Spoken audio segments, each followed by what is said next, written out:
Hello students, आज की class में हम पढ़ेंगे कि कोऑर्डिनेट क्लोज, सबऑर्डिनेट क्लोज और प्रिंसिपल क्लोज में क्या डिफरेंस होता है। इस वीडियो को देखने के बाद आप किसी भी सेंटेंस में कोऑर्डिनेट क्लोज, सबऑर्डिनेट क्लोज और प्रिंसिपल क्लोज को आसानी से पहचान पाएंगे। तो चलिए आगे बढ़ते हैं। तो सबसे पहले हमें पता होना चाहिए कि जो कोऑर्डिनेट क्लोज है वो हमेशा एक कोऑर्डिनेट कंजंक्शन से शुरू होती है। सबऑर्डिनेट क्लोज है वो हमेशा एक सबऑर्डिनेट कंजंक्शन से शुरू होती है, और जो प्रिंसिपल क्लोज होगी वो किसी भी कंजंक्शन से शुरू नहीं होगी। ये काफ़ी महत्वपूर्ण पॉइंट है जो आपको पता होना चाहिए कि कोऑर्डिनेट क्लोज हमेशा किसी कोऑर्डिनेट कंजंक्शन के बाद होती है, सबऑर्डिनेट क्लोज हमेशा एक सबऑर्डिनेट कंजंक्शन के बाद होती है, और प्रिंसिपल क्लोज किसी भी कंजंक्शन के बाद नहीं होती है। मतलब प्रिंसिपल क्लोज से पहले आपको कोई भी कंजंक्शन नहीं मिलेगा। जहाँ कोऑर्डिनेट क्लोज से पहले एक कोऑर्डिनेट कंजंक्शन मिलता है, सबऑर्डिनेट क्लोज से पहले एक सबऑर्डिनेट कंजंक्शन मिलता है, इसी प्रकार से प्रिंसिपल क्लोज से पहले आपको कोई कंजंक्शन नहीं मिलेगा। ये मैं आपको पिछले कुछ वीडियोस में भी बता चुका हूँ। दूसरी बात आती है क्लोज क्या होती है। हालांकि क्लोज क्या होती है, इसको आप कैसे फाइंड आउट करते हैं, ये हम ऑलरेडी पिछले वीडियोस में देख चुके हैं, लेकिन फिर भी मैं आपको बता देता हूँ कि क्लोज क्या होती है। देखिए, क्लोज होती है एक सब्जेक्ट प्रेडिकेट कॉम्बिनेशन। ठीक है, एक सब्जेक्ट और सब्जेक्ट के बाद एक प्रेडिकेट होता है। ये जो कॉम्बिनेशन होता है उसको हम क्लोज कहते हैं। लेकिन ये क्लोज तभी होती है जब कोई सब्जेक्ट प्रेडिकेट कॉम्बिनेशन किसी दूसरे सब्जेक्ट प्रेडिकेट कॉम्बिनेशन के साथ यूज हो रहा हो। ठीक है, अगर हमारा मान लीजिए कोई सेंटेंस है, जैसे ये सेंटेंस है और यहाँ पे फुल स्टॉप है, और इस सेंटेंस में हमें सिर्फ एक ही सब्जेक्ट प्रेडिकेट कॉम्बिनेशन दिखाई दे रहा है, तो इसको हम क्लोज नहीं कहेंगे, इसको हम कहेंगे सेंटेंस। ठीक है, इसको हम सेंटेंस कहेंगे और ये एक सिंपल सेंटेंस होगा। लेकिन अब यहाँ से और यहाँ तक मान लीजिए ये एक सेंटेंस है, यहाँ फुल स्टॉप है।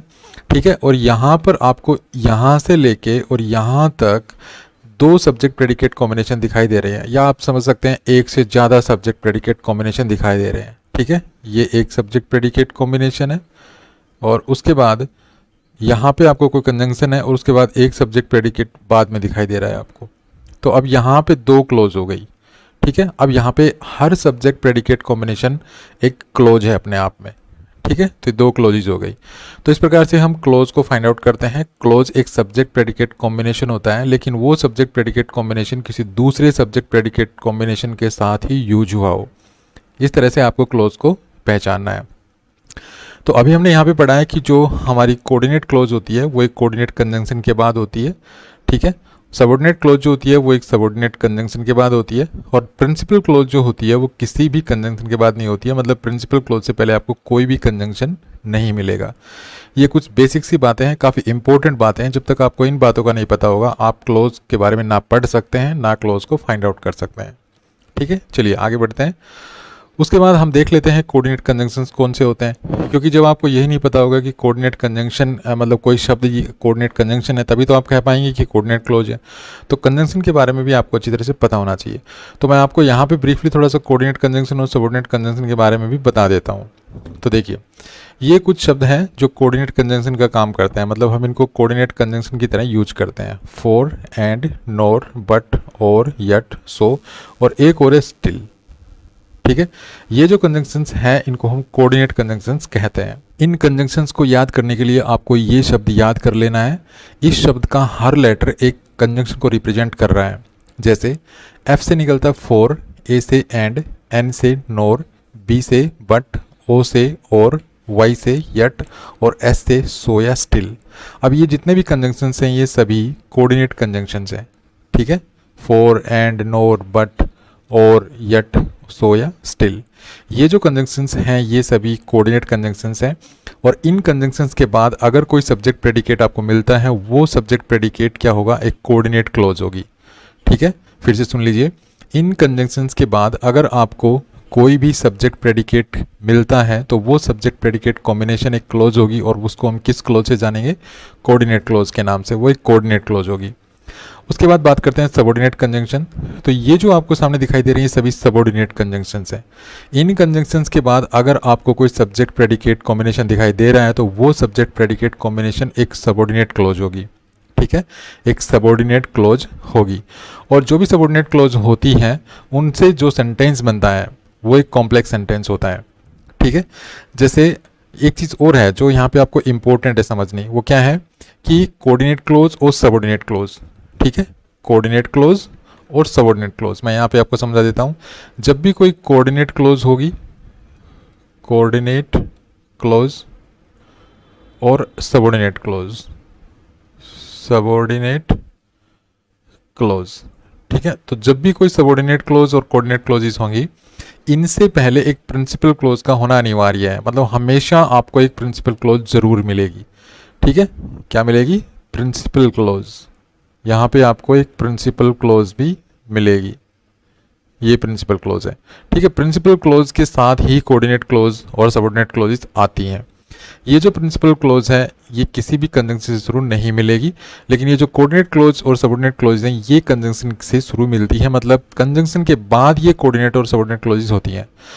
जो कोऑर्डिनेट क्लोज है वो कोऑर्डिनेट कंजंक्शन के बाद मिलेगी, सबऑर्डिनेट क्लोज सबऑर्डिनेट कंजंक्शन के बाद मिलेगी। तो इस प्रकार से अगर कोई सब्जेक्ट प्रेडिकेट कॉम्बिनेशंस इन कंजंक्शंस के बाद अगर होगा तो वो सब्जेक्ट प्रेडिकेट कॉम्बिनेशन एक सबऑर्डिनेट क्लोज होगी, ठीक है।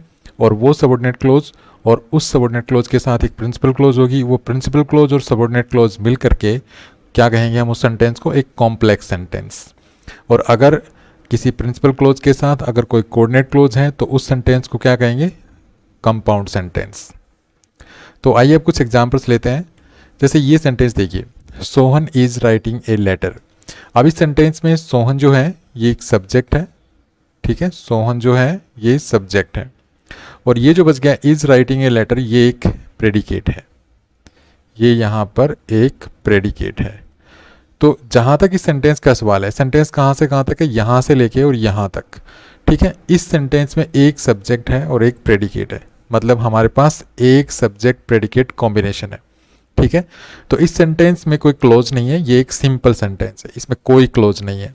अब इस सेंटेंस को देखिए, Sohan danced and I Seng. अब यहाँ पे देखिए ये सब्जेक्ट है, सी जो है यहाँ पे सब्जेक्ट हुआ, ठीक है, ये सब्जेक्ट है। उसके बाद डांस्ड जो है ये एक प्रेडिकेट है, ये प्रेडिकेट है। उसके बाद एक सब्जेक्ट हमारा ये है और सेंग जो है ये प्रेडिकेट है। तो अब यहाँ पे हमारे पास दो सब्जेक्ट प्रेडिकेट कॉम्बिनेशन है। एक सब्जेक्ट प्रेडिकेट कॉम्बिनेशन हमारे पास ये है, ठीक है, ये हमारे पास सब्जेक्ट प्रेडिकेट कॉम्बिनेशन है और दूसरा सब्जेक्ट प्रेडिकेट कॉम्बिनेशन हमारे पास ये है। तो हमारे पास इस तरह से दो सब्जेक्ट प्रेडिकेट कॉम्बिनेशंस हैं। तो यहाँ पर हमारे पास दो क्लोज हैं, ठीक है, ये भी एक क्लोज है और ये भी एक क्लोज है। तो इस प्रकार सब्जेक्ट प्रेडिकेट कॉम्बिनेशन को हम क्लोज तब कहेंगे जब वो सब्जेक्ट प्रेडिकेट कॉम्बिनेशन किसी दूसरे सब्जेक्ट प्रेडिकेट कॉम्बिनेशन के साथ यूज हो रहा हो।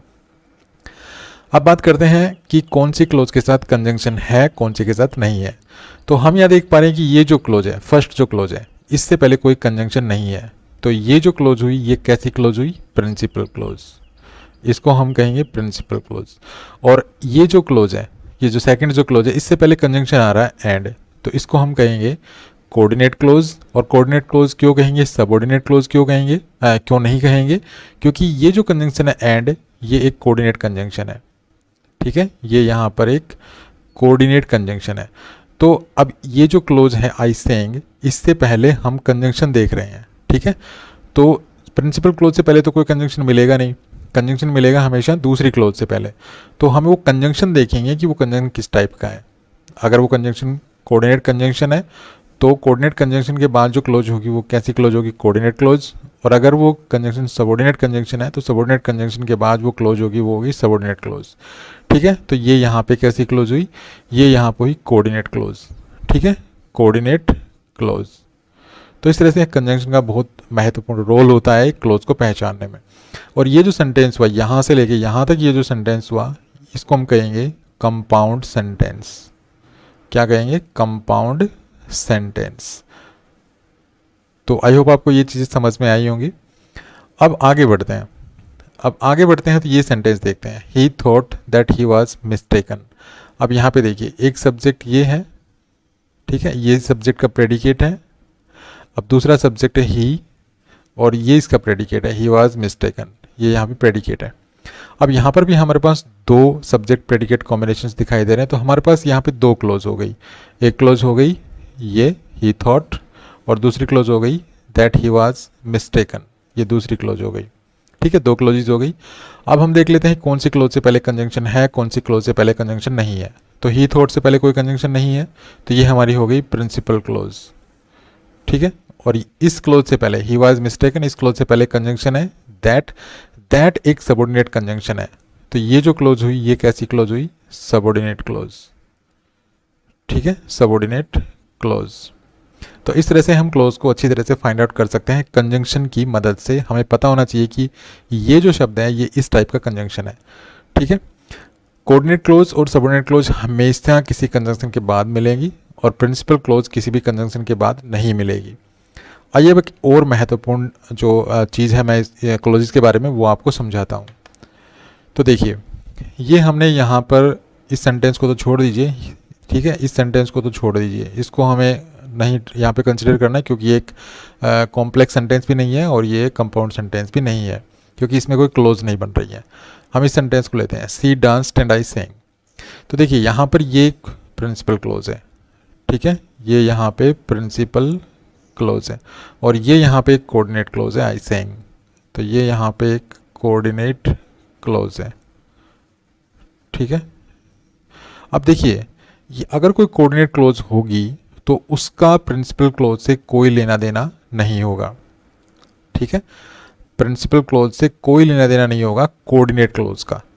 दोनों क्लोजेस जो हैं वो अपने अर्थ के लिए अपने ऊपर डिपेंड करती हैं, मतलब खुद अपना अर्थ जो है वो कन्वे कर सकती हैं।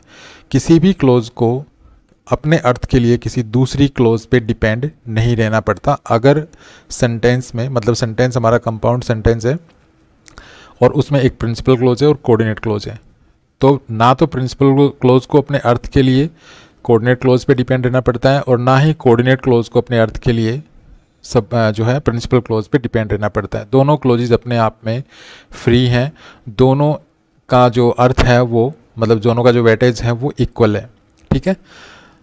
अब यहाँ पे हम देख सकते हैं कि सी डांस्ड लिखा हुआ है, सी डांस्ड आई सेंग। तो यहाँ पे सी डांस्ड अपना खुद का अर्थ व्यक्त कर रही है, ठीक है। ये जो क्लोज है ये अपने अर्थ के लिए इस क्लोज पे डिपेंड नहीं है, इस क्लोज पे, कोऑर्डिनेट क्लोज पे, और ना ही कोऑर्डिनेट क्लोज अपने अर्थ के लिए यहाँ इस पे डिपेंड है, ठीक है। कहने का मतलब है कि ये जो कोऑर्डिनेट क्लोज है, ये जो कोऑर्डिनेट क्लोज आप देख रहे हैं आई सेंग, इसका इस प्रिंसिपल क्लोज के किसी भी एलिमेंट से कोई लेना देना नहीं है, ठीक है।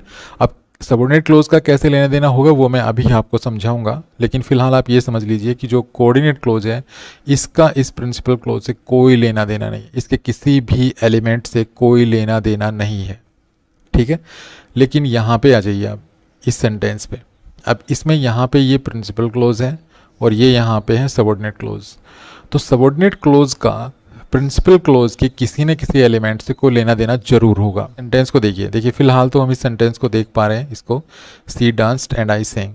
तो अब इस सेंटेंस को थोड़ा माइंड में रखिए, लेकिन इसको थोड़ी देर के लिए आप साइड में कर दीजिए। अभी हम इन सेंटेंसेस पे विचार करेंगे इससे। अब फिर ये जो सेंटेंस होंगे इस स्लाइड में, इसका हम कंपेरिजन करेंगे इस सेंटेंस से, ठीक है। सी डांस्ड एंड आई सेंग, इससे कंपेरिजन करेंगे। तो फिलहाल आप यहाँ पे देखिए, ही thought that he was mistaken. अब यहाँ पे देखिए, ये हमारे पास एक क्लोज हो गई, दूसरी क्लोज हमारे पास ये हो गई, ये हम समझ गए अच्छी तरह से, ठीक है। अब ये जो क्लोज है ही थॉट, ये किसी भी कंजंक्शन से शुरू नहीं है तो इसको हम कहेंगे प्रिंसिपल क्लोज। और ये यहाँ पे ही वाज मिस्टेकन, ये जो क्लोज है ये कंजंक्शन से शुरू है, जो कंजंक्शन है दैट, जो कि सबऑर्डिनेट कंजंक्शन है, तो ये हमारे पास हो गई सबऑर्डिनेट क्लोज। तो सबऑर्डिनेट क्लोज का प्रिंसिपल क्लोज के किसी एलिमेंट से लेना देना जरूर होगा, ठीक है। अब वो क्या लेना देना है इस सेंटेंस में? इस सेंटेंस में ये जो हमारे पास सबऑर्डिनेट क्लोज है, ये इस थॉट जो वर्ब है, ये जो प्रिंसिपल क्लोज की जो वर्ब है थॉट, इसका ऑब्जेक्ट है, ठीक है। ही थॉट, उसने सोचा, क्या सोचा। तो हम जानते हैं कि जो वर्ब के बाद अगर कोई वर्ड या शब्दों का समूह व्हाट का रिप्लाई है तो वो ऑब्जेक्ट होता है। तो यहाँ पे जो दैट ही वाज मिस्टेकन है, ये यहाँ पर इस प्रिंसिपल क्लोज के वर्ब का ऑब्जेक्ट है, ठीक है। तो यहाँ से हमें पता चलता है कि जो सबऑर्डिनेट क्लोज हैं उनको हम अकेला नहीं लिख सकते हैं, क्योंकि उनका संबंध प्रिंसिपल क्लोज के किसी न किसी एलिमेंट से होता है। तो जब प्रिंसिपल क्लोज के किसी न किसी एलिमेंट से सबऑर्डिनेट क्लोज का संबंध होता है तो हम सबऑर्डिनेट क्लोज को अकेला नहीं लिख सकते हैं, ठीक है। अकेला हम कभी भी नहीं लिखेंगे। देखिए, अगर हम इस ही थॉट लिखते हैं, ही थॉट, तो इसका जो मीनिंग है वो कंप्लीट मीनिंग है, ही थॉट, उसने सोचा, ठीक है। लेकिन अगर हम किसी के सामने जाके ये कहें दैट ही वॉज मिस्टेकन और इतना ही कह के रुक जाएं, तो अगला आदमी हमारी बात को नहीं समझेगा, ठीक है, एक तो आप किसी को कहीं ही थॉट, उसने सोचा, तो अगला आदमी समझ जाएगा कि आप कहना क्या चाह रहे हैं। लेकिन अब इस चीज़ को हटा दो, इसको हटा दो, ये मत बोलो और जाके किसी को यही कहो दैट ही वाज मिस्टेकन, तो अगला आदमी नहीं समझेगा कि आप क्या कहना चाहते हैं, तो इसका मीनिंग कंप्लीट नहीं है। तो क्लोज शब्दों का एक ऐसा समूह होता है जिसमें एक सब्जेक्ट प्रेडिकेट होता है लेकिन उसका मीनिंग कंप्लीट नहीं होता है। ठीक है, सबऑर्डिनेट क्लोज का मीनिंग कंप्लीट नहीं होता है, कोऑर्डिनेट क्लोज का मीनिंग और प्रिंसिपल क्लोज का मीनिंग कंप्लीट होता है। तो यहाँ पर ये इस वर्ब का ऑब्जेक्ट है। तो सबऑर्डिनेट क्लोज जो होती हैं वो प्रिंसिपल क्लोज में आई वर्ब का ऑब्जेक्ट बन सकती हैं। ठीक है, ऑब्जेक्ट होती हैं। अब इस सेंटेंस को लीजिए, I know where your father lives, मैं जानता हूँ कि तुम्हारे पिताजी कहाँ रहते हैं। तो यहाँ पर ये सब्जेक्ट हो गया, ये प्रेडिकेट हो गया, तो ये एक सब्जेक्ट प्रेडिकेट तो ये हो गया। दूसरा देखिए, ये सब्जेक्ट है, ये प्रेडिकेट है। ठीक है, ये प्रेडिकेट है। तो यहाँ पर एक सब्जेक्ट प्रेडिकेट, दूसरा सब्जेक्ट प्रेडिकेट, इसका मतलब दो क्लोजेज हैं। तो इस क्लोज से पहले आई नो, इस क्लोज से पहले कोई कंजंक्शन नहीं है, तो ये हमारे पास हो गई प्रिंसिपल क्लोज। और ये जो क्लोज है योर फादर लिव्स, इससे पहले कंजंक्शन है वेयर, ये यहाँ पे प्रिंसिपल क्लोज तो है नहीं, तो हम देखेंगे कि कौन सी क्लोज है। तो ये यहाँ पर सबऑर्डिनेट क्लोज है, क्योंकि वेयर हमारे पास ये जो कंजंक्शन है इसको हम कहते हैं सबऑर्डिनेट कंजंक्शन। तो सबऑर्डिनेट कंजंक्शन के बाद अगर सब्जेक्ट प्रेडिकेट आए तो वो क्या होता है, सबऑर्डिनेट क्लोज। तो ये यहाँ पे सबऑर्डिनेट क्लोज है। तो अब यहाँ पर देखिए, ये जो सबऑर्डिनेट क्लोज है ये क्या, यहाँ पर इसका रोल क्या है कि ये जो नो वर्ब है इसका ऑब्जेक्ट है। तो आई नो, मैं जानता हूँ, क्या जानता हूँ। ठीक है, क्या जानता हूँ कि तुम्हारे पिताजी कहाँ रहते हैं, तो ये व्हाट का रिप्लाई है। तो ये यहाँ पे सबऑर्डिनेट क्लोज है। और जो भी क्लोजेस व्हाट का रिप्लाई होती हैं उनको हम कहते हैं नाउन क्लोज। उनको हम क्या कहते हैं, नाउन क्लोज। क्योंकि वर्ब के बाद अगर कोई शब्दों का समूह अगर व्हाट का रिप्लाई है तो वो नाउन होता है या नाउन फ्रेज होता है या नाउन क्लोज होता है। अगर एक सिंगल वर्ड होगा तो वो नाउन होगा, अगर वो शब्दों का समूह होगा लेकिन उसमें सब्जेक्ट प्रेडिकेट कॉम्बिनेशन ना हो तो वो फ्रेज होता है। ठीक है, तो उसको हम कहते हैं नाउन फ्रेज। और अगर शब्दों का समूह होता है जिसमें सब्जेक्ट प्रेडिकेट कॉम्बिनेशन होता है और वो किसी वर्ब का ऑब्जेक्ट है तो हम कहते हैं उसको नाउन क्लोज। ठीक है, तो ये यहाँ पे नाउन क्लोज हैं। सबऑर्डिनेट क्लोज तो हैं क्योंकि सबऑर्डिनेट क्लोज के 3 टाइप होते हैं, noun close, adjective close, adverb close. तो यहाँ पर ये नाउन क्लोज है, ये भी यहाँ पर नाउन क्लोज है। ठीक है, अब आगे बढ़ते हैं, नेक्स्ट सेंटेंस लेते हैं। नेक्स्ट सेंटेंस है he is the man who saved the child. अब यहाँ पे देखिए, ही इज़ द मैन, ये सब्जेक्ट, ये यहाँ पे इसका प्रेडिकेट, इस सब्जेक्ट का प्रेडिकेट। अब दूसरा है ये सब्जेक्ट और ये यहाँ पे इसका प्रेडिकेट। ठीक है, ये सब्जेक्ट, ये प्रेडिकेट। अब यहाँ पे ये सब्जेक्ट मैंने क्यों कहा, क्योंकि अगर कोई रिलेटिव प्रोनाउन सेंटेंस के बीच में आ जाता है और उस सेंटेंस के बाद अलग से अपना प्रेडिकेट होता है, तो यहाँ पे देखिए प्रेडिकेट है और ये रिलेटिव प्रोनाउन है। तो रिलेटिव प्रोनाउन से पहले जो नाउन या प्रोनाउन होगा वो रिलेटिव प्रोनाउन उसी को रिप्रेजेंट करता है, उसी नाउन या प्रोनाउन को। तो यहाँ पे मैन हम समझ सकते हैं, ये हु किसके लिए आया, मैन के लिए। तो यहाँ पर हम कह सकते हैं the man saved the child. तो यहाँ पर ये हमारे पास एक क्लोज हो गई और ये यहाँ पर हमारे पास एक क्लोज हो गई, क्योंकि ये सब्जेक्ट प्रेडिकेट कॉम्बिनेशन है, ये एक सब्जेक्ट प्रेडिकेट कॉम्बिनेशन तो एक क्लोज, और ये सब्जेक्ट प्रेडिकेट कॉम्बिनेशन है तो ये हमारे पास दूसरी क्लोज। ठीक है, अब यहाँ पे देखिए जो सब दूसरी क्लोज जो है ये किससे शुरू हो रही है, हु से। तो ध्यान रखिए कि जो भी रिलेटिव प्रोनाउंस होते हैं वो कंजंक्शन का काम भी करते हैं और वो उस क्लोज का सब्जेक्ट ऑब्जेक्ट भी बनते हैं। जैसे यहाँ पे हु कंजंक्शन भी है और यहाँ पर ये इस क्लोज का सब्जेक्ट भी है। ठीक है, तो ये हमारे पास सबऑर्डिनेट क्लोज है। तो ये हमारे पास हो गई सबऑर्डिनेट क्लोज और ये हमारे पास हो गई ही इज़ द मैन, ये हमारे पास हो गई प्रिंसिपल क्लोज, क्योंकि ये किसी कंजंक्शन से शुरू नहीं है। ठीक है, अब यहाँ पर देखिए सबऑर्डिनेट क्लोज का प्रिंसिपल क्लोज से क्या लेना देना है।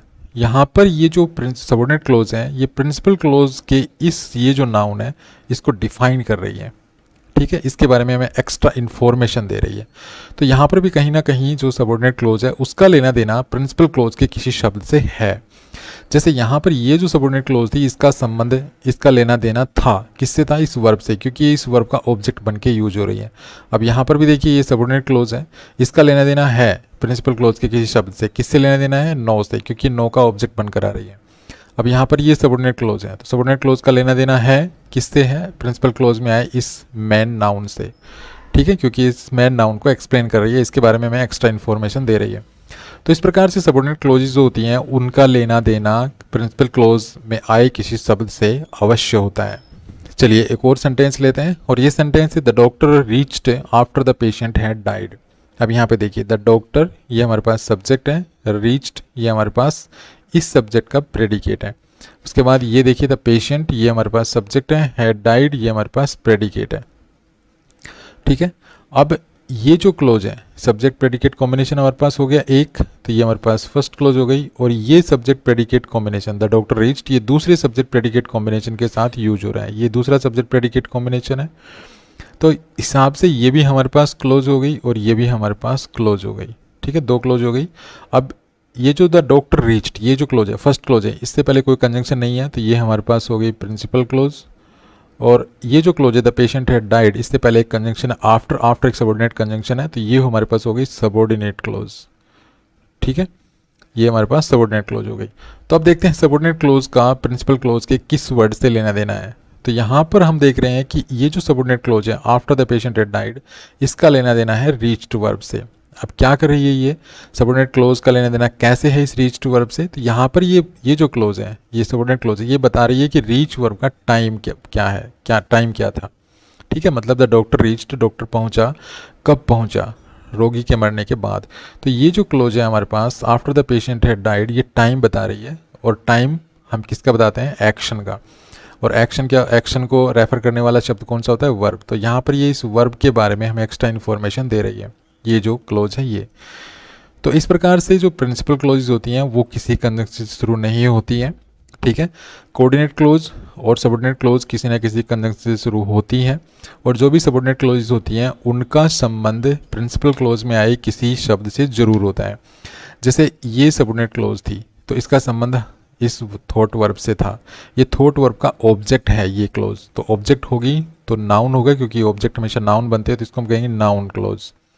ठीक है, सबऑर्डिनेट क्लोज के सब पार्ट्स होते हैं, noun close, adjective close, adverb close, तो ये नाउन क्लोज हो गई। अब ये क्लोज देखिए, इसका लेना देना है प्रिंसिपल क्लोज में आए इस शब्द से, तो ये भी एक सबऑर्डिनेट क्लोज है। और सबऑर्डिनेट क्लोज में ये किस टाइप की क्लोज है, नाउन क्लोज, क्योंकि ये नाउन का काम कर रही है, क्योंकि ये इस नो वर्ब का ऑब्जेक्ट है, तो ये भी नाउन क्लोज है। अब यहाँ पर देखिए हु सेव्ड द चाइल्ड, इसका भी इस प्रिंसिपल क्लोज में आए किसी शब्द से लेना देना है, किस शब्द से लेना देना है, मैन से। ये मैन को एक्सप्लेन कर रही है। तो जब भी कोई क्लोज प्रिंसिपल क्लोज में आए किसी नाउन को एक्सप्लेन करे, उसके बारे में एक्स्ट्रा इन्फॉर्मेशन दे, तो उसको हम कहते हैं एडजेक्टिव क्लोज, क्योंकि एडजेक्टिव का काम ही होता है किसी नाउन को मॉडिफाई करना, किसी नाउन के बारे में एक्स्ट्रा इन्फॉर्मेशन देना। ये शायद आप पढ़ चुके हैं, आपको पता भी होगा। अगर आपको ये नहीं पता है तो आप ये वीडियो बेकार में देख रहे हैं। ठीक है, तो सबसे पहले मैंने आपको बताया था कि आपको क्लोज पढ़ने से पहले सब्जेक्ट प्रेडिकेट के बारे में पता होना चाहिए, नाउन के बारे में, एडजेक्टिव के बारे में, एडवर्ब्स के बारे में बेसिक जानकारी होनी चाहिए। अगर आपको ये जानकारी नहीं है तो आप क्लोज के बारे में बिल्कुल भी नहीं जान सकते, सीधा आप क्लोज पे आएंगे तो आप नहीं पढ़ पाएंगे। तो इसलिए मैं कहता हूँ कि आपको इनके बारे में सब नाउन, एडजेक्टिव और एडवर्ब और सब्जेक्ट और प्रेडिकेट, इनके बारे में आपको बेसिक नॉलेज जरूर होनी चाहिए। तो आप देख रहे हैं कि ये जो शब्दों का समूह है, इसमें ये सब्जेक्ट है हु और ये इसका प्रेडिकेट है। तो सब्जेक्ट प्रेडिकेट मिल करके प्रिंसिपल क्लोज में आए इस मैन वर्ड को मॉडिफाई कर रहे हैं, इसके बारे में एक्स्ट्रा इन्फॉर्मेशन दे रहे हैं। तो ये जो क्लोज हुई है हमारे पास, ये सबऑर्डिनेट क्लोज तो है, लेकिन सबऑर्डिनेट क्लोज का किस टाइप की क्लोज है, ये एडजेक्टिव क्लोज है। ठीक है, अब यहाँ पे आ जाते हैं। ये जो ग्रुप है, ये शब्दों का समूह है, ये शब्दों का समूह एक सबऑर्डिनेट क्लोज है।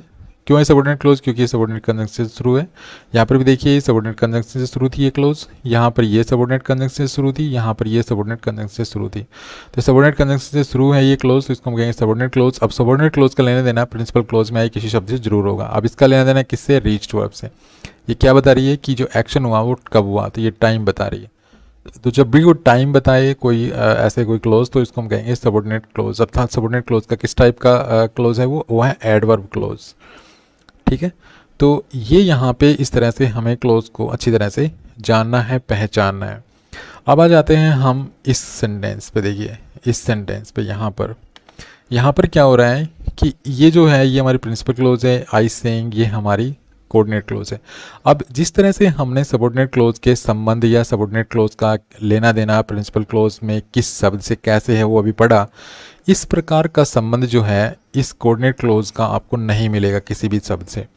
ये जो कोऑर्डिनेट क्लोज है ये ना तो प्रिंसिपल क्लोज में आई वर्ब का ऑब्जेक्ट बनती है कभी भी, ठीक है, ना जो है किसी नाउन को, किसी प्रोनाउन को मॉडिफाई करती है। ठीक है, जो कोऑर्डिनेट क्लोज होगी वो ना तो प्रिंसिपल क्लोज में आई वर्ब का ऑब्जेक्ट बनेगी, ना प्रिंसिपल क्लोज में आए नाउन या प्रोनाउन को मॉडिफाई करेगी, और ना ही जो प्रिंसिपल क्लोज में जो आई वर्ब है उसको एक्सप्लेन करेगी। ठीक है, तो ये जो संबंध होते हैं ये कोऑर्डिनेट क्लोज के नहीं होते हैं, लेकिन सबऑर्डिनेट क्लोज के ये संबंध होते हैं प्रिंसिपल क्लोज से। इसीलिए हम कोऑर्डिनेट क्लोज को अकेला लिख सकते हैं, उनको अलग अलग सेंटेंस बना सकते हैं, लेकिन सबऑर्डिनेट क्लोज को हम अलग से नहीं लिख सकते। सबऑर्डिनेट क्लोज अपने अर्थ के लिए प्रिंसिपल क्लोज पे डिपेंड होती है, ठीक है, वो अपने अर्थ के लिए प्रिंसिपल क्लोज पर निर्भर करती है, लेकिन जो कोऑर्डिनेट क्लोज है वो जो है अपने अर्थ के लिए ये जो प्रिंसिपल क्लोज है इस पे डिपेंड नहीं रहती है। हम इसके दो सेंटेंस भी बना सकते हैं, सी डांस्ड, ठीक है, फुल स्टॉप, आई सेंग, ठीक है, इसके दो सेंटेंस बना सकते हैं। तो ये जो क्लोजेज होती हैं ये इस प्रकार से हम इनको जान सकते हैं, डीपली इनको पहचान सकते हैं। क्लोज के बारे में जानना बहुत ज़रूरी है, क्योंकि एक इंग्लिश के स्टूडेंट के लिए क्लोज काफ़ी महत्वपूर्ण होती है। सेंटेंस को रिड्यूस करना, सेंटेंस को एक्सपेंड करना, ये सब कुछ क्लोजेस पर डिपेंड करता है, ठीक है। आगे आने वाली वीडियोज़ में आपको बताऊंगा कि क्लोज को किस प्रकार से रिड्यूस कर सकते हैं हम। तो आई होप आपको ये वीडियो अच्छी तरह से समझ में आया होगा। क्लोज के बारे में काफ़ी कुछ आप जानते होंगे, लेकिन बहुत कुछ आपको इस वीडियो में समझ में आया होगा। बस ब्रीफली मैं आपको कहना चाहता हूँ कि जो हमारे पास प्रिंसिपल क्लोजेज होती हैं, ठीक है, देखिए इस स्लाइड में मैंने जो भी आपको बताया वो काफ़ी इंपॉर्टेंट, बहुत इंपॉर्टेंट है कि कोऑर्डिनेट क्लोज हमेशा कोऑर्डिनेट कंजंक्शन से शुरू होती है, ठीक है। आप हमेशा कोऑर्डिनेट, सबसे पहले तो आपको कंजंक्शंस के बारे में पता होना चाहिए कि ये कोऑर्डिनेट कंजंक्शन है, ये हमारे पास इस कोऑर्डिनेट कंजंक्शन को याद करने का एक तरीका है, ठीक है। उसके बाद ये सबऑर्डिनेट कंजंक्शंस हैं। कंजंक्शंस के बारे में अच्छी तरह से पता होने के बाद आपको क्या करना है, आपको देखना है कि सब्जेक्ट प्रेडिकेट कॉम्बिनेशन। अगर आप जो सेंटेंस पढ़ रहे हैं, आपके सामने जो सेंटेंस है उसमें सिर्फ एक ही सब्जेक्ट प्रेडिकेट कॉम्बिनेशन है, तो उसमें कोई क्लोज नहीं होगी, वो एक सिंपल सेंटेंस होगा। लेकिन अगर उस कंजंक्शन में, अगर उस सेंटेंस में आपको दो सब्जेक्ट प्रेडिकेट कॉम्बिनेशन दिखाई दे रहे हैं, दो सब्जेक्ट प्रेडिकेट कॉम्बिनेशन, तो फिर आपको देखना है कि किस सब्जेक्ट प्रेडिकेट कॉम्बिनेशन से पहले कंजंक्शन है, क्योंकि जिस सब्जेक्ट प्रेडिकेट कॉम्बिनेशन से पहले कोई कंजंक्शन नहीं होगा वो तो प्रिंसिपल क्लोज होगी, लेकिन जिस सब्जेक्ट प्रेडिकेट कॉम्बिनेशन से पहले कोई कंजंक्शन होगा वो एक क्लोज होगी, या तो वो कोऑर्डिनेट क्लोज होगी या वो सबऑर्डिनेट क्लोज होगी। और फिर देखना है वो कंजंक्शन अगर कोऑर्डिनेट कंजंक्शन है तो कोऑर्डिनेट कंजंक्शन के बाद आने वाला जो सब्जेक्ट प्रेडिकेट कॉम्बिनेशन है वो एक कोऑर्डिनेट क्लोज बनाएगा, ठीक है। सबऑर्डिनेट कंजंक्शन के बाद आने वाला जो सब्जेक्ट प्रेडिकेट कॉम्बिनेशन है वो एक सबऑर्डिनेट क्लोज बनाएगा। और अगर किसी क्लोज से पहले कोई कंजंक्शन नहीं है तो वो प्रिंसिपल क्लोज होगी, ठीक है। अब सबऑर्डिनेट क्लोज कितने टाइप की होती है, तीन टाइप की, नाउन क्लोज, एडजेक्टिव क्लोज और एडवर्ब क्लोज, ठीक है, एडवर्ब क्लोज। अब कोऑर्डिनेट जो क्लोज होती है उसका प्रिंसिपल क्लोज से कोई लेना देना नहीं होता, कोऑर्डिनेट क्लोज का प्रिंसिपल क्लोज से कोई लेना देना नहीं होता, मतलब प्रिंसिपल क्लोज में आई किसी भी शब्द से कोऑर्डिनेट क्लोज का कोई लेना देना नहीं होता है। लेकिन सबऑर्डिनेट क्लोज का इस प्रिंसिपल क्लोज से लेना देना होता है। अब वो क्या लेना देना होता है कि सबऑर्डिनेट क्लोज जो है वो या तो प्रिंसिपल क्लोज में आई वर्ब का ऑब्जेक्ट बनेगी, जब ऑब्जेक्ट बनेगी तो उस सबऑर्डिनेट क्लोज को हम कहेंगे नाउन क्लोज। अगर सबऑर्डिनेट क्लोज प्रिंसिपल क्लोज में आई किसी नाउन को एक्सप्लेन कर रही है, किसी नाउन के बारे में एक्स्ट्रा इन्फॉर्मेशन दे रही है, तो सबऑर्डिनेट क्लोज शुरू होगी रिलेटिव प्रोनाउन से, और वो रिलेटिव प्रोनाउन उस सबऑर्डिनेट क्लोज का सब्जेक्ट ही होगा, ठीक है। और ऐसे में वो सबऑर्डिनेट क्लोज को हम कहेंगे एडजेक्टिव क्लोज। इसके अलावा अगर सबऑर्डिनेट क्लोज प्रिंसिपल क्लोज में आई वर्ब का टाइम बता रही है, प्लेस बता रही है, कंडीशन बता रही है, ठीक है, या रीजन बता रही है, तो फिर वो सबऑर्डिनेट क्लोज को हम कहेंगे एडवर्ब क्लोज। तो आई होप आपको ये चीज़ें अच्छी तरह से समझ में आ गई होंगी। फिर भी अगर आपको दिमाग में कोई क्वेश्चन है, कुछ पूछना है, तो आप कमेंट में उसको पूछ सकते हैं। Thanks for watching this video. अगर आपको ये वीडियो पसंद आया हो तो प्लीज़ लाइक कीजिए और शेयर कीजिए अच्छी तरह से। Thanks again for watching this video. Happy learning, bye bye.